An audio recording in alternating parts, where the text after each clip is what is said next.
प्यार से मुस्कुराते हैं ये, सबको जीना सिखाते हैं ये। धूप में बन के साया चले, फूल बन के हमेशा खिले। कभी टूटे नहीं, कभी छूटे नहीं, गम की आँच से भी नहीं ये पिघलते। ये दिल के रिश्ते, ये दिल के रिश्ते, ये दिल के रिश्ते। मेरा पति? क्यों? क्या तुम्हारा पति तुम्हें फोन नहीं कर सकता? नहीं दीदी, उन्हें तो पता ही नहीं है कि मैं कहाँ हूँ। तो तुम ये सारे सवाल सुजाता से पूछने आए? मैं भी इस बात से हैरान हूँ कि सुजाता इतना चरित्रहीन कैसे हो सकती है। तो फिर आपका विश्वास इतना कमजोर कैसे हो गया कि एक ही झटके में टूट गया?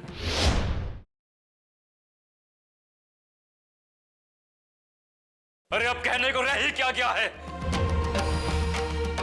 मेरा घर, मेरी गृहस्थी, मेरा प्यार, मेरा विश्वास, सब कुछ तुमने तहस नहस करके रख दिया। मैं तो इस बात के लिए पछता रहा हूं कि तुम जैसे शैतान को मैंने अपने घर की दहलीज पर कदम क्यों रखने दिया। नहीं, शैतान नहीं हूं मैं, नहीं हूं मैं शैतान। इनायत चाचा जैसे फरिश्ते को तुमने मार डाला और तुम कहते हो कि तुम शैतान नहीं हो। अरे जिसकी नजर में किसी की जिंदगी की कोई कीमत नहीं है, वो इंसान नहीं हो सकता है। शंकर भाई, आप सच्चाई से वाकिफ नहीं है। या अल्लाह, मैंने कैसे समझाऊं? सच्चाई जानने की वजह तो पुलिस भी कर रही थी और इनायत चाचा के कातिल को उन्होंने पकड़ भी लिया और कत्ल की वजह भी सामने आ गई। लेकिन अफसोस तो इस बात का है कि तुम दोनों के गुनाह की वजह से मेरे इनायत चाचा की जिंदगी चली गई। तुमने और सुजाता ने मुझे कहीं का नहीं छोड़ा। आज किसी के सामने मैं सर उठाने के काबिल नहीं रहा, सिर्फ तुम दोनों की वजह से। नहीं, शैतान नहीं हूं मैं। खुद को कानून की नजरों में शैतान साबित किया ताकि तुम लोगों की जिंदगी आबाद हो सके, ताकि तुम लोगों की जिंदगी में खुशियां शामिल हो सके, ताकि अपनी बहन से किए गए वचन को पूरा कर सकूं कि उसका सुहाग उसे लौटा दूंगा।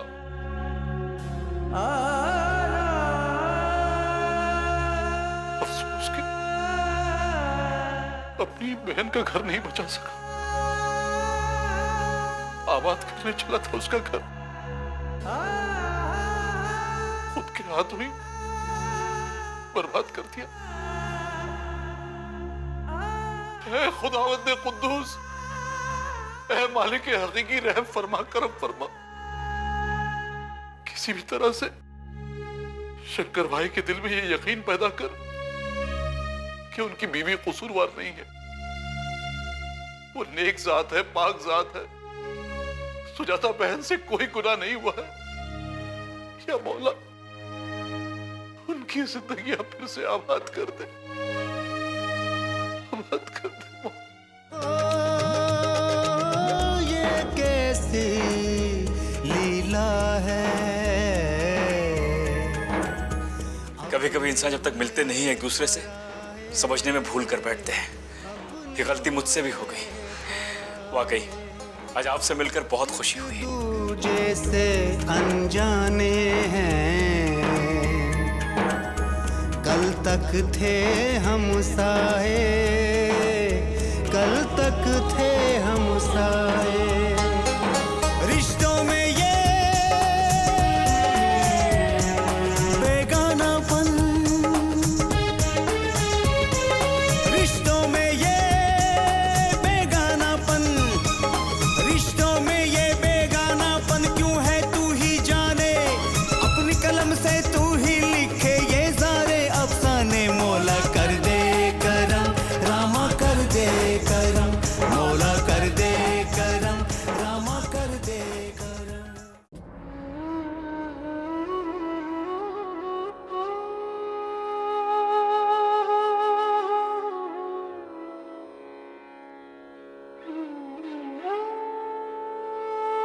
माँ हमें घर जाना है।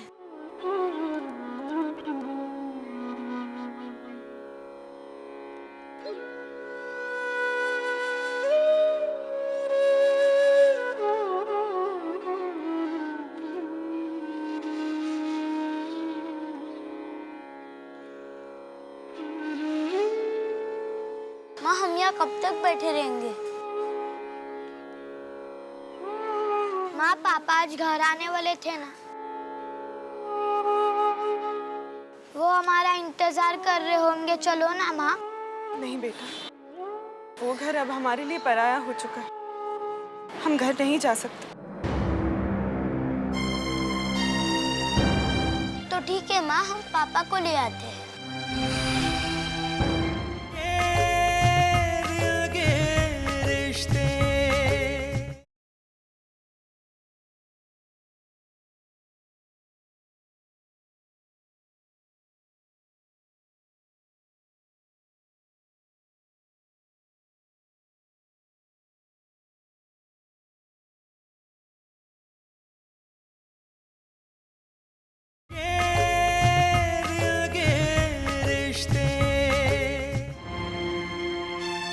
नहीं बेटा, अब आपको अपने पापा से अलग रहना होगा।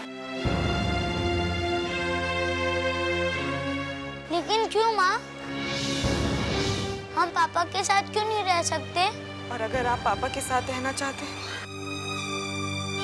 तो आपको मम्मी से अलग रहना होगा।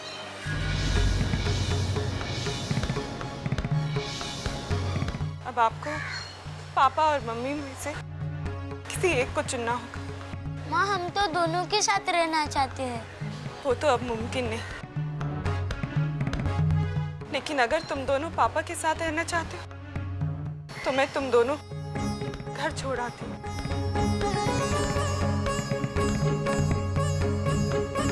नहीं माँ, हमें आपके साथ ही रहना है। पंडित जी, थोड़ा सा पानी मिलेगा? बहन जी ये गंगा जल है। बच्चों को बहुत प्यास लगी है, बस थोड़ा सा। ठीक है, लो पी लो पानी। ले बेटा।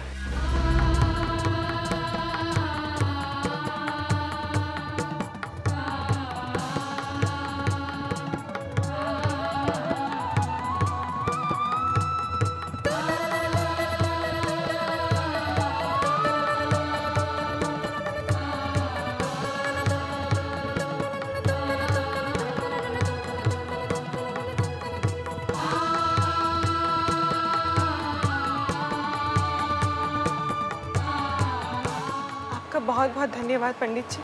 इसमें धन्यवाद की क्या बात है बहन? बच्चों को बहुत प्यास लगी थी। पानी पिलाना तो धर्म का काम है। बहन पहले मैंने आपको कभी देखा नहीं। बहन कहाँ रहती हो तुम? कहीं नहीं पुजारी जी, अब इस दुनिया में मेरा कोई ठिकाना नहीं जिसे मैं अपना कह सकूं। बस बच्चों को लेकर निकल पड़ी, ना रास्ते का पता है ना मंजिल का। बहन आप इन दोनों बच्चों को लेकर कहाँ जाओगी?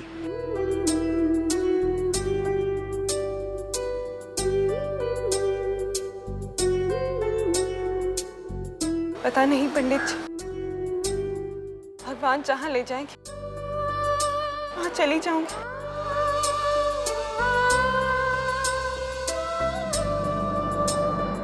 ठाकुर बलदेव सिंह का निजी मंदिर है, आप चाहो तो वहां जाकर विश्राम कर सकती हो।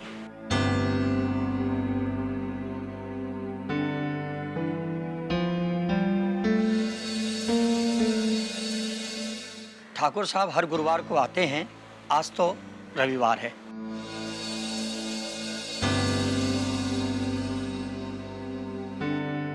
तीन दिन में सोच लेना बहन, कहाँ जाना है, क्या करना है।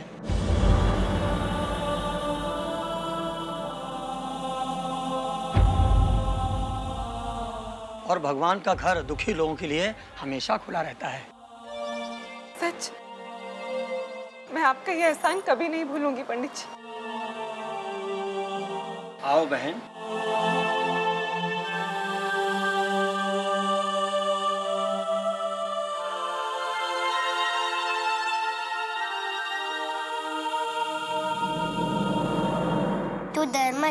बड़ी अम्मी बड़े अबू को लेने गई है। बड़े अम्मी और बड़े अबू वापस आ जाएंगे।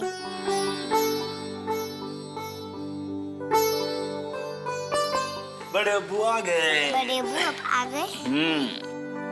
हमारी बड़ी अम्मी कहाँ गई है? मालूम नहीं बड़े अबू। बड़ी अम्मी अतुल और बंटी भैया को लेकर कहीं चली गई। कह रही थी हम आपका ख्याल रखें। ये खत देकर गई है।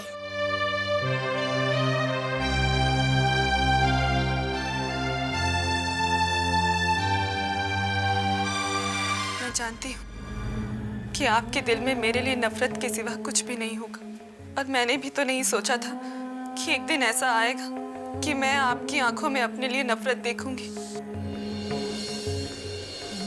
अपनी मौत की कल्पना तो मैं कर सकती थी, लेकिन ऐसे वक्त की कल्पना मैंने कभी नहीं की थी। जो हमारे सामने आया है बिना कोई गलती किए, मैं आपकी नजरों में गुनहगार बन बैठी हूँ।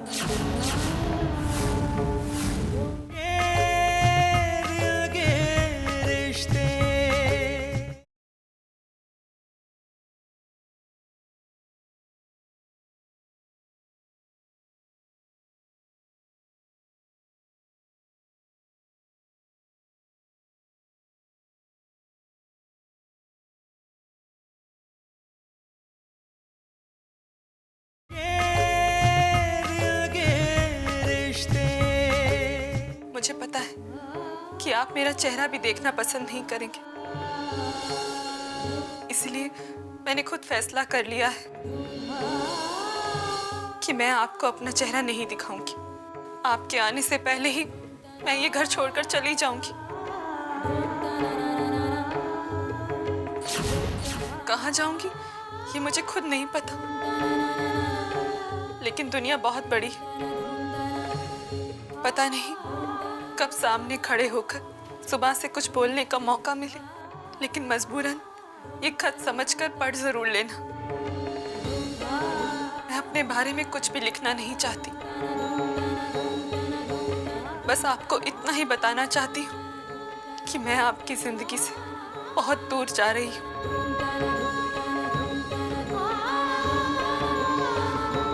मुझे ये भी पता है कि आप अपने दोस्त अब्दुल्ला को दिया वो वचन जरूर निभाएंगे, इसीलिए सबा और आफरीन को आपके पास छोड़ के जा रही हूँ और अतुल और बंटी को अपने साथ लेकर जा रही हूँ, क्योंकि कहते हैं जब पति का सहारा ना हो तो बच्चे ही माँ का सहारा बनते हैं। मुझे माफी मांगने का हक तो नहीं है, और मुझे ये भी पता है कि आप मुझे माफ नहीं कर पाएंगे। फिर भी मुझसे जो गलती हुई है मुझे माफ कर दीजिएगा। कल सुबह का सवेरा आपकी रिहाई लेकर आएगा, लेकिन ये देखने के लिए मैं यहाँ नहीं रहूंगी। आपकी सुजाता, आपकी तो रही नहीं, सिर्फ सुजाता।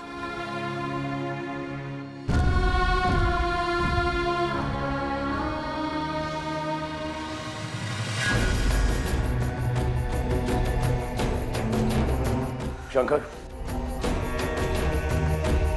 तुम्हें मेरे साथ चलना होगा। अब तुम मेरे साथ रहोगे। नहीं भैया, मैं आप पर बोझ नहीं बनना चाहता।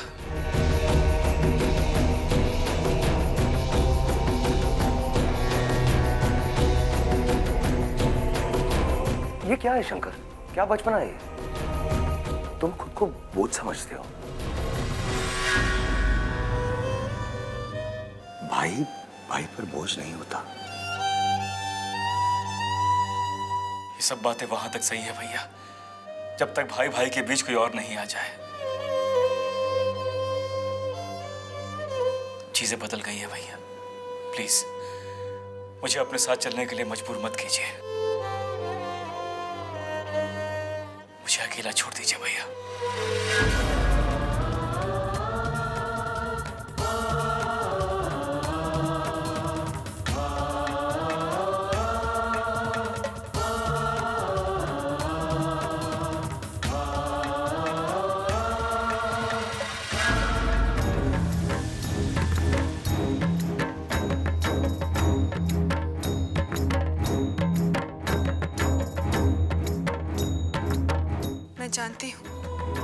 कि आपके दिल में मेरे लिए नफरत के सिवा कुछ भी नहीं होगा।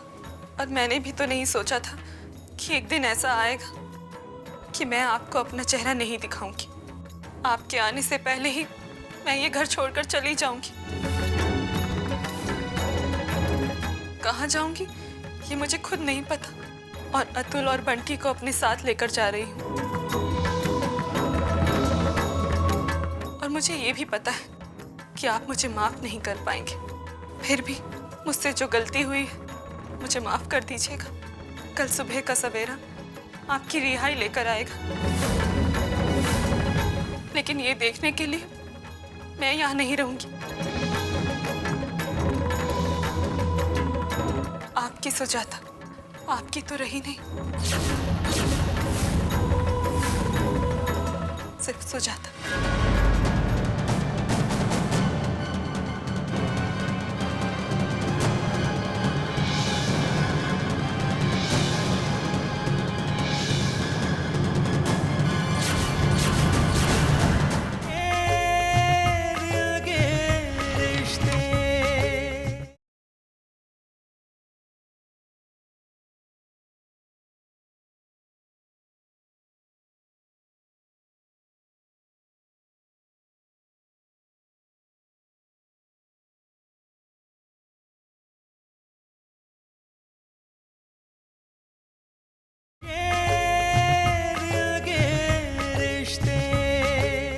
अंतरा को समझाना बहुत मुश्किल है। अरे वो तो पति भक्त निकली, कहती है कि उसके पति के खिलाफ कुछ नहीं करेगी। क्या हम इस बात को मान के खामोश हो जाए कि हमारा प्लान इस मुकाम पर पहुंचकर खत्म हो चुका है? हम जीते जीते हार चुके हैं। मेरी तो समझ में कुछ नहीं आ रहा है, क्योंकि हम अंतरा को कैसे मजबूर करें कि वो हमारे कहने पे अपने पति को जहर दे दे। हमें मजबूर करना पड़ेगा,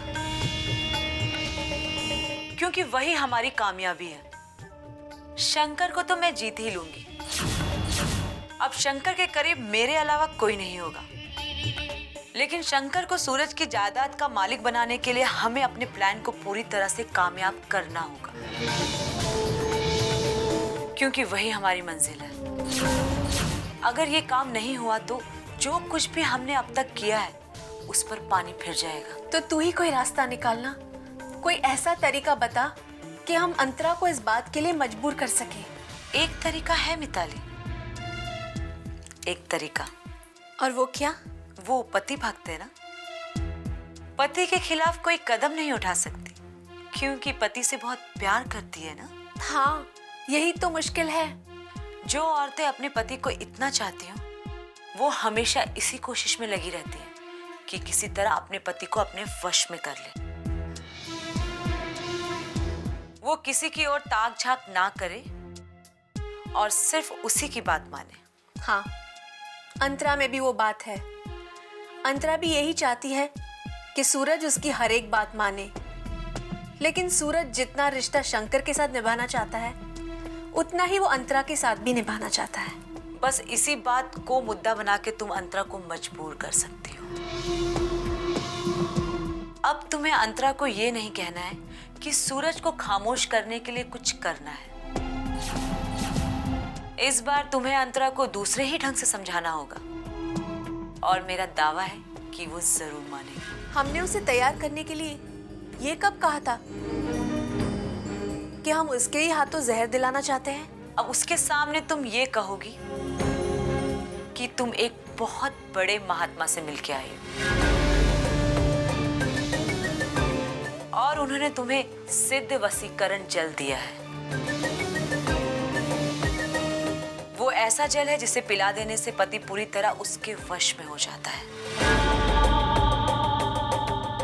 ओह, तो ये मतलब है तुम्हारा? तुम अंतरा को एक शीशी दोगी। अंतरा को क्या पता कि उस शीशी में कोई वशीकरण जल नहीं बल्कि जहर भरा हुआ है, जो सूरज को हमेशा के लिए खामोशी की नींद सुला देगा। अरे वाह, बहुत खूब रश्मि। अब इस बात से तो अंतरा इनकार कर ही नहीं सकती।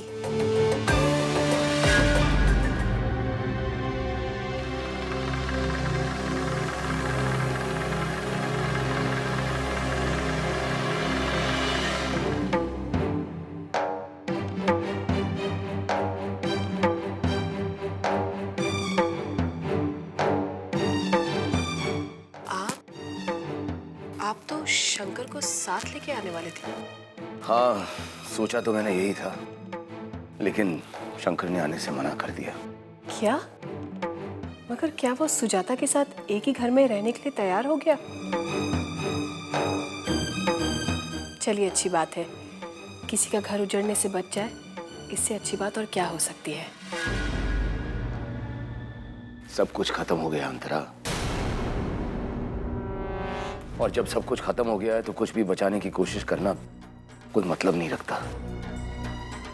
शंकर अकेला हो गया, बिल्कुल अकेला। बस वो 2 बच्चियां हैं उसके पास। क्या? हाँ, सुजाता को तो जाना ही था, वो जा चुकी, और साथ में अपने दोनों बेटों को भी ले गई, और सबा आफरीन को शंकर के पास छोड़ के चले गई।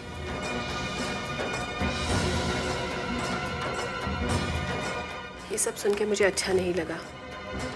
बच्चों की परवरिश में माँ बाप दोनों की भागीदारी होती है। कैसे पालेगी सुजाता उन 2 बच्चों को? और यहाँ शंकर के लिए भी तो बच्चों को पालना आसान नहीं होगा। इसीलिए तो मैं चाहता था कि शंकर मेरे साथ आ जाए, लेकिन उसने आने से इनकार कर दिया। उसे शायद ये लगता है कि तुम उन बच्चियों को बर्दाश्त कर सको या नहीं। वो घर तो सुजाता की माँ का था, जहां शंकर आज है, और मुझे ये बिल्कुल अच्छा नहीं लगेगा कि सुजाता के साथ रिश्ता तोड़ने के बाद शंकर वहीं पर है।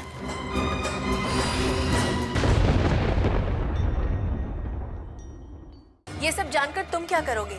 पुलिस से अपने आप को बचाने की कोशिश करूंगा, क्योंकि जब तक मैं बचा रहूंगा तुम लोग भी बची रहोगे। जिंदगी ने जिस मोड़ पर लाके मुझे खड़ा कर दिया है, वहां से मेरा एक नया सफर शुरू होता है, जिसमें मेरे साथ सिर्फ ये 2 बच्चियां चलेंगी। आपने अपनी हालत देखी है दीदी?